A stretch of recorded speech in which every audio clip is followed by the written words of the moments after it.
ট্রেডিংয়ে সফলতার জন্যে কি কি শেখা প্রয়োজন, এই প্রশ্ন খুব আসে আমাদের কাছে।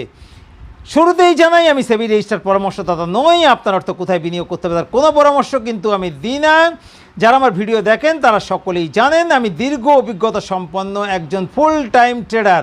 আমি আমার দীর্ঘ অভিজ্ঞতা থেকে এটা বলতে পারি, ট্রেডিংয়ে সফলতার জন্যে তিনটি পার্ট দরকার। একটি হচ্ছে কিছু বেসিক জ্ঞান দরকার ট্রেডিংয়ের, তার সঙ্গে সামান্য কিছু অ্যাডভান্স জিনিস শেখা দরকার, আর সব থেকে গুরুত্বপূর্ণ যেটা জিনিস সেটা হচ্ছে একটি আনকমন স্ট্র্যাটেজি, যে স্ট্র্যাটেজি সোশ্যাল মিডিয়ার কোথাও দেখতে পাওয়া যাবে না, এমন একটা আনকমন স্ট্র্যাটেজি দরকার। যদিও সোশ্যাল মিডিয়া ভরে কিসব মাস্টার ক্লাস করায়, বিভিন্ন কোর্স চলে, কিসব ওয়েবিনার নাকি বড় বড় ইংরাজি শব্দ ব্যবহার হয়, এগুলো কিন্তু আমি একেবারেই বিশ্বাস করি না যেগুলো ট্রেডিংয়ে কোনো কাজে আদৌ আসে। আমার ব্যক্তিগত বিশ্বাস হচ্ছে ট্রেডিংয়ের বেসিক শিখুন, অ্যাডভান্স শিখুন, সঙ্গে একটা আনকমন ভালো স্ট্র্যাটেজি তৈরি করুন এবং সেটা ডিসিপ্লিনের সঙ্গে মেনটেন করুন, তাহলেই ট্রেডিংয়ে সফলতার সম্ভাবনা প্রবল থাকবে।